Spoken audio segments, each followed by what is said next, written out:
Welcome, everyone. Welcome to the Fall 2023 New Jersey Film Festival Filmmaker Q&A series. Today, we have a wonderful filmmaker who made a documentary about roller derby, and it's called Minnesota Mean. And Dawn Mikkelson is here. She's actually out in California for another film festival. So we're really happy to have her for the next half hour or so to talk about her movie. Alexia Fraser, who's also here, she's going to help me ask questions. She was a festival juror, and I brought her along to help me pepper Dawn with some questions about her movie. Before we jump in, I wanted to just let you know that the film festival is in its 42nd year. This is a 42nd biannual New Jersey Film Festival, and it'll be taking place between September 8th and October 8th. There'll be in-person screenings as well as hybrid kind of online screenings and just online screenings too. There'll also be a musical performance with visuals. So there's a lot of really great stuff, and they'll be taking place on Fridays and Sundays between those dates. You want more information, you go to njfilmfest.com and click on current events, and then click the red button to the fall 2023 New Jersey Film Festival website. I'll show you how to do that if you stick around to the very end of the Q&A. Anyway, welcome, Dawn. Thank you so much for joining us. Hi, Alexia. Thank you. I'm so excited to be talking about the film and being a part of this festival. Well, it's a wonderful film. I guess it's a year in the life of Minnesota Mean, which are the roller derby all-stars from Minnesota. And you documented their quest to get to the championship, which was taking place in Philadelphia. And we get to know quite a few of these athletes. I mean, they're really wonderful athletes. And we learn about roller derby. I like the Derby 101 sequence, which is really helpful. And I did watch Whip It because I had never really watched that film. So it inspired me to see, this really wonderful film with Ellen Elliott Page, who's the lead. And, I knew about all of this because as a young man in the 70s, I would watch roller derby. So I was very familiar with the action, but the terminology I really didn't know. And so I was really happy to get more insight about that. And, I know Alexia, she didn't know anything about roller derby. So tell us, how did you get involved in making this film?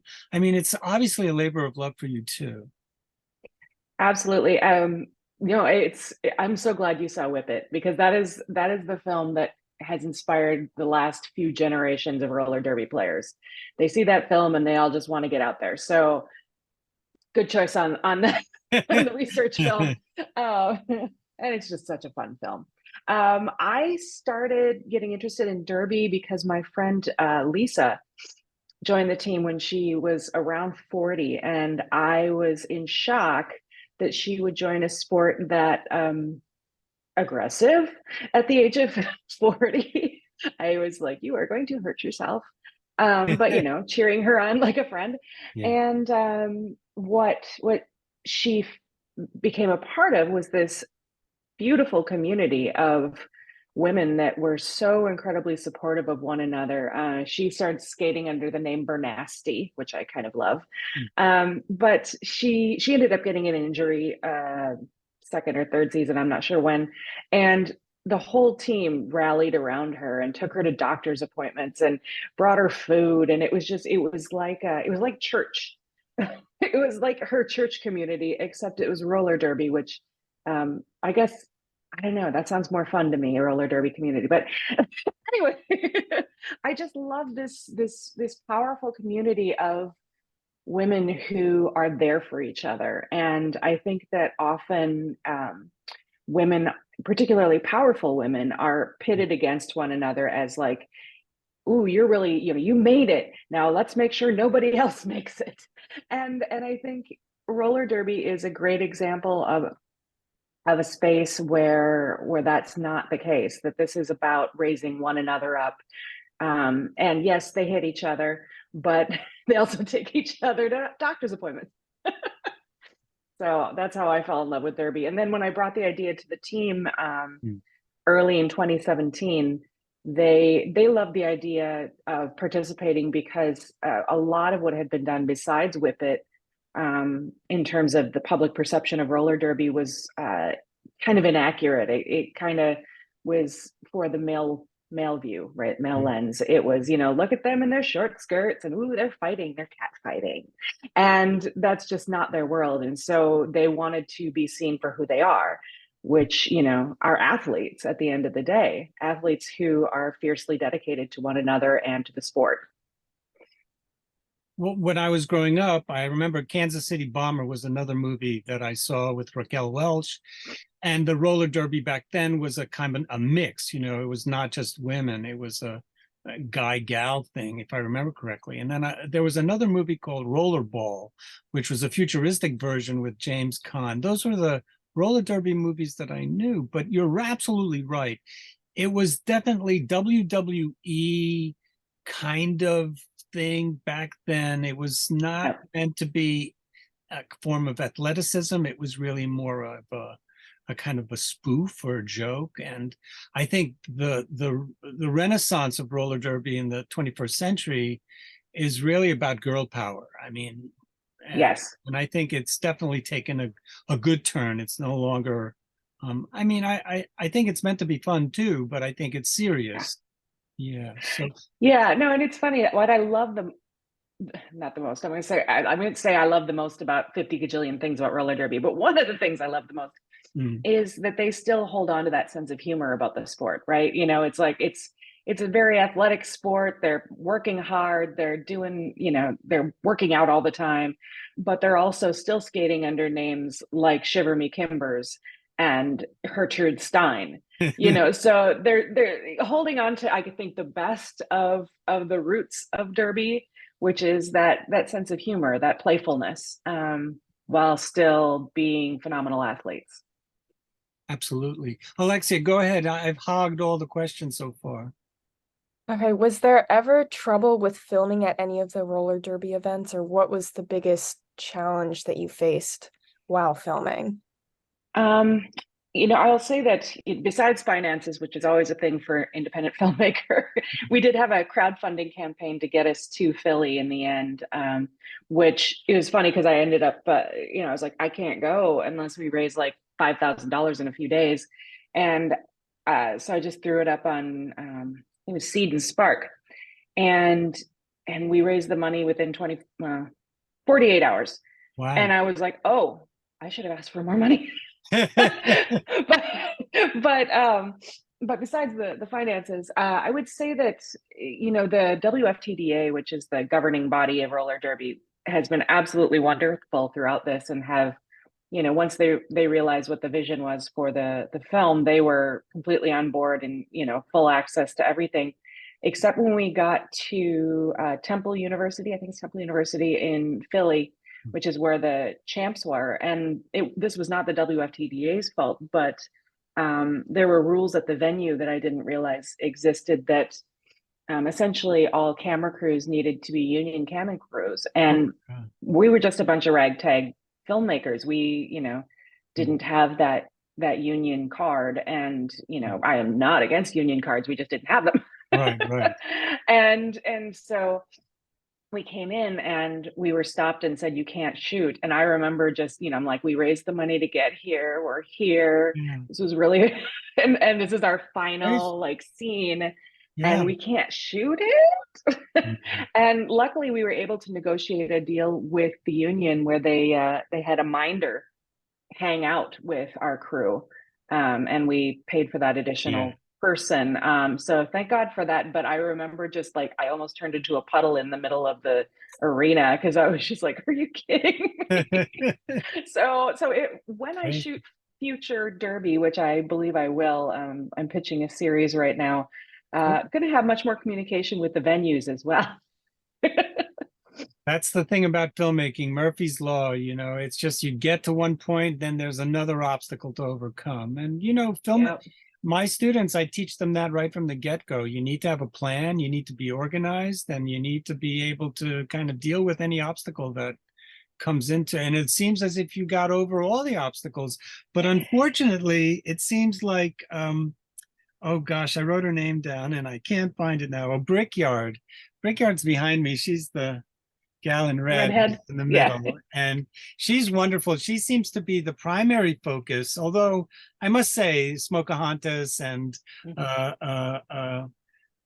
God, Shiver Me Timbers Shiver is Me pretty Timbers prominent as well. and Gertrude Stein, which is Yes. over there.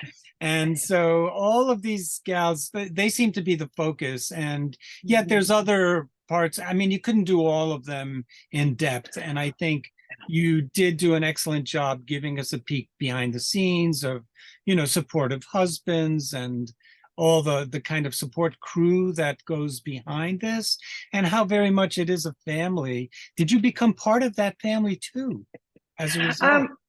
I will say that for that year I did. You know, it took a little bit of time. They trusted me because they trust Bernasty. So they're like at a Q&A recently, Trudy was like, you know, Bernasty wouldn't do us dirty, you know, like she's not going to give us somebody bad. So that was good, but I don't think we really had full buy-in from the team until a couple months in. So I noticed when I watched the film that there's a lot more intimacy with the characters and a lot more behind the scenes stuff after the first month or so. And you know, I think that's like that with any particularly cinema verite project in a new community. But and they Really? still get used to the cameras. I thought people love being filmed and it would be the opposite, but that's kind of really interesting that they were dubious of you initially, maybe. And A I mean, little dubious. what if Bernasty wasn't there and you wanted to do this project? It would have been more difficult, do you think? I think it would have been a little bit more difficult because of that history, because of, you know, I think that the storylines tend to be they're not what roller derby wants, you know. What They these wanted women something want. serious and maybe they were dubious that it wouldn't be serious. Yeah, that, you know, they'd be made fun of in some way. And, you know, because there is that interesting line, right, between this sense of humor, the funny names, and the serious athletes. So and I think it tends to be more on the funny. And, you know, God bless them, I think they're funny. So They're I think wonderful. they're both. You really get to know them and you feel like you're part of their community by the end of the film. Absolutely. Alexia, your turn. Come on. Feel free to jump in anytime, Alexia. Okay, if you had a roller derby nickname, what would it be? Oh my God. You know, um I usually don't name my own films until the last minute because I'm like, oh God, naming. There's certain people that are just so skilled with like the turn of a phrase. I am not one of those people. However, I will say that the team ended up giving me a t-shirt. Actually, I wish I had it handy here, but at the world premiere, that they gave me a name, so I'm just gonna go with that. And it was Dawn of the Dead. All right. That's a great one. I like that. So I guess that's my name for now. And I Until thought come up with- after the Yeah. dawn. And there's That so would many be- that your name is so easy to do. Very Yeah. cool. Good question, Alexia. All right. Well, I wanted to share some of the judges' comments with you too, Dawn, because I get to do this sometimes with some of the Q&As. And, you know, because a lot of the time people enter their films in film festivals and they just get a notice from Film Freeway or whatever, you know, platform they use to enter their film. And it's just a kind of blunt rejection or acceptance. I guess the acceptances ones are probably a lot nicer, but every filmmaker gets a notice and it's personalized, and we go out of our way to watch every single film and we evaluate them, and we have a very good process. I've been doing this for a long time. I'm a filmmaker. I would never want to be treated with disdain. So it's very important to me as the director to make sure every film is nurtured and, you know, that each filmmaker is treated with respect. So I wanted to share these judges' comments. And sometimes people say, why did my film get in? And at least we have this wonderful setup where I have a number of Google Docs that are set up for our judges who now do most of this stuff remotely. In the past, it was all done in various rooms and houses on the weekends. And now judges can watch it at their leisure over the course of a 2-week period, and then they get another batch. And so the Google Doc is filled out with categories, but the main thing that we look for, and I do as a director, I don't watch everything, is that I look to see how they're ranked, because you get a 0 if it's terrible and a 10 if it's absolutely wonderful. And usually the films that score 7s and higher, on average, get in and are screened. And so I wanted to read some of them to you. And Okay. this was by a guy. He scored it a 9. Nice. And he wrote, "This documentary was so great in every way. A doc that truly captures each character's feelings and motivations. It felt like a wonderful event because of how organized it is. Brickyard, which is the name of one of the roller derby gals, spending time with her husband to then breaking her ankle. Then you see Smokeahontas and how she chose her name, and also her personal background. I feel so connected to these people, even though I'm not from Minnesota and nor know anything about derby." So that person gave you a really high score. Yay. This was another person, and this is a woman. She scored it a 7.5, and she wrote, "I never realized how badass roller derbies could be until I watched this film." And so that was another comment. This is from another guy. He also scored at 7.5. "Did a good job of both introducing me to a sport I was not familiar with and getting me fully invested in the lives of the characters." I'll give you one more. There's a few others. This Wow. Another woman, she gave a 7. "This documentary is a lot of fun. It's about an interesting subject that I've not seen covered before." So that's just to give you a little bit of a sample, and that's how the film got in, because usually what we do is we throw out the high score and the low score, and you're usually watched by 1, 2, 3, 4, 5 judges. And so the high score gets thrown out, the low score gets thrown out, and then the average is there. And your average was just above 7. So that's how you were able. Cool. So anyway, I think our audience will really love your film in so many ways. But I guess the whole process must have taken over 6 years, since you started in 2017. COVID must have been a barrier to get over as well. So is that right? About 6 years to make the film? Yeah. Well, so it's interesting because I think it's a good example for film students of the DIY film conundrum. Because I will say that, I started the film in March of 2017, I believe. Wow. And we wrapped shooting in December. And so I had the film in the can, but no budget, because it was a labor of love. And so it was a film that was edited on weekends and, when I wasn't working. And my day job has changed over those 7 years. And actually the last 2 years I left my day job. I was a production manager for a PBS affiliate. Wow. And I left that position in order to finish the 2 films. So there's 2 of them that were sitting there fully done and not far enough along. And, I was like, I just need to dedicate my time to these babies.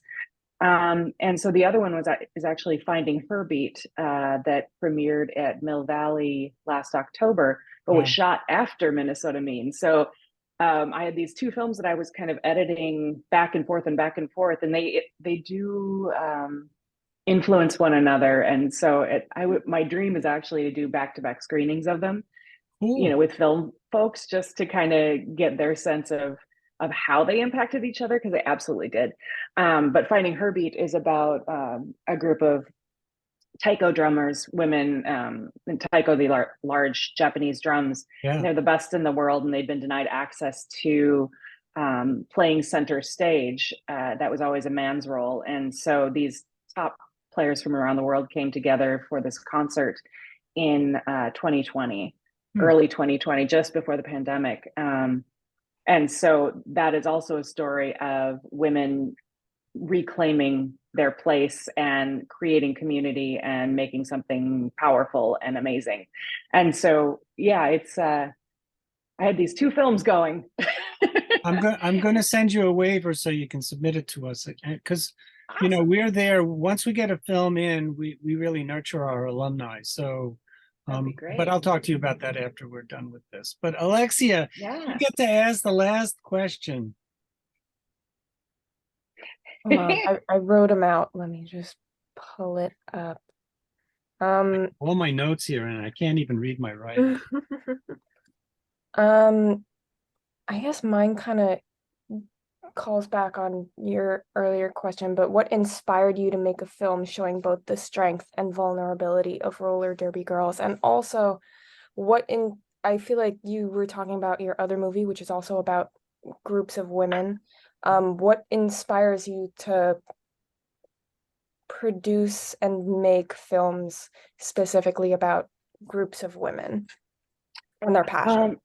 Yeah, no, it's interesting that these two films, I didn't intentionally, I think in the beginning, go, yeah, I'm going to focus on two powerful groups of women and, go to town on them. But I think that films tend to reflect where you're at as a human being in any particular time. And so, these are my sixth and seventh films, features. Wow.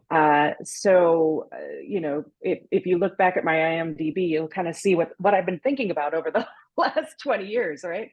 Mm-hmm. And I think with these two films, it really was trying to reclaim my power as a woman who now has two children two girls who are 8 and 11. And so what is it to be a powerful woman? What does that look like? What is the power in vulnerability? And I love that you saw both the strength and the vulnerability of these women, because I think that actually makes them more powerful in my mind, is their willingness to own their emotions and own their pain, own all of it, and not be ashamed of it. And that's something that I think I'm trying to do in my own life, is, like, how do you walk that line of, because I think that we're often in a position of like, you must fake it to make it, look powerful, you got this, when inside you're like, I don't know what the hell I'm doing. And and so I think that it's much more real and much more healthy to be able to live out both sides of yourself, or multiple sides. There's probably more than two. And so that's what I'm interested in right now. And I'm actually pitching a series based on this film that is not, it's actually, I was watching the film last night with an audience and realizing that the three other teams that I'm now focusing on, because it would be 4 teams, the 3 other teams are actually the main teams that we play in the film. Atlanta, So it's Atlanta, so it's Seattle, Atlanta, and not Los Seattle, Angeles, Angel City. Angel City, Atlanta, and Rose City, which are the world champs out of Portland. Yeah. And so I don't think I intentionally did that. I just really am compelled by these teams. They have very different vibes, very different, they have their own strengths and their own challenges. And so, yeah, I don't know. I think for the first time in my career, I'm like, I'm pretty happy just focusing on powerful groups of women and seeing what happens. Because I think that people who play roller derby, people who play taiko, they have figured something out about themselves and how to be in the world that make them interesting to watch. I've been saying that, you could take almost any roller derby player and turn a camera on her, and she's going to be an amazing story, because they are people who are living their lives fully. And when you do that, there's going to be both joy and drama, but they're not going to be they're not going to hold back. And so I love these worlds. Yeah. And we need to see more of them. As a feminist who's married to a feminist, we really need to kind of find equal pay for women, and we need to because there isn't one better than the other in terms of gender. And that's something that we champion. We are a humanist film festival, and we want to show off men and women in their positive elements. And I think your film certainly fits the bill, and we're really proud to be screening it. All right, Thank folks, you. it's time to share screen, and let me do that.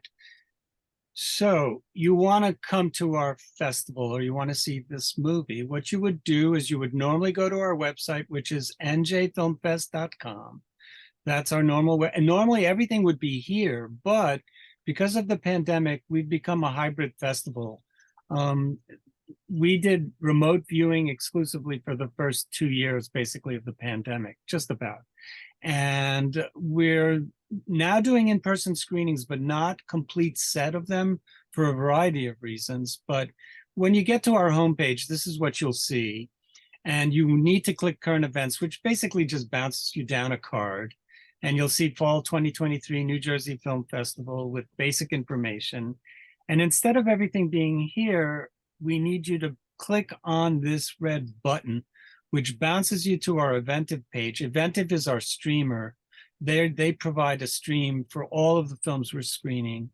And you get more information here. And Minnesota Mean, you want to watch it, you hover over this picture and you click on pre-order now, and it'll send you to the page where you need to register. And then each screening is $15. And it's a little pricey, I know, but we're a nonprofit and we're still trying to get back and recoup the money we lost during the pandemic. So we set it at a kind of generic price. And if you want to check out the site, just go back to festival site. And this is our welcome page.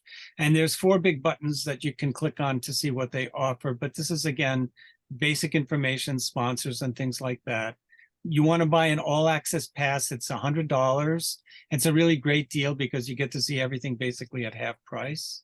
If you want to learn about each individual film, you click on Film Guide and you scroll down and you get to see Minnesota Mean. You click on that, you get to see more pictures, more information.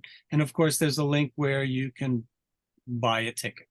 You want to go back to the schedule page, you can get all the information in a linear form, and you just kind of scroll down. The red bars kind of break up the programs one by one. And here's a nice shot of all the gals that are focused on in your movie. So that's how you can buy tickets. And I'm going to stop sharing. And I want to say thank you so much for hanging out with us, Dawn. We love your movie. And we look forward to screening it online, and already sold a bunch of tickets. So hopefully that will have a nice turnout and share the wealth, as they say. And if there's anything you wanted to add before we say goodbye, Dawn. I'm just grateful to be a part of this. I think that, you know, it's been really neat as a filmmaker watching you guys promote these films in a way that I don't see other festivals doing, and is really something that other festivals should be watching, because for us, one of the biggest values of festivals is getting that press and getting those comments in order to hopefully sell our film or self-distribute our film with kudos along the side so people know that it's legit. And so I just, you know, there's some festivals that they don't promote you at all, and you know, that's their choice, but I deeply appreciate what you're doing, and excited to be a part of it. Thank you so much, Dawn. You know, we're here for all the filmmakers, and it's our mission to promote each and every film, even the short films, which usually get no attention at all. So it's very important to me as the director. But I want to thank you for joining us for the last half hour. Alexia, thank you as always for your wonderful questions, and everybody have a great day. Thank you so much. Thank you.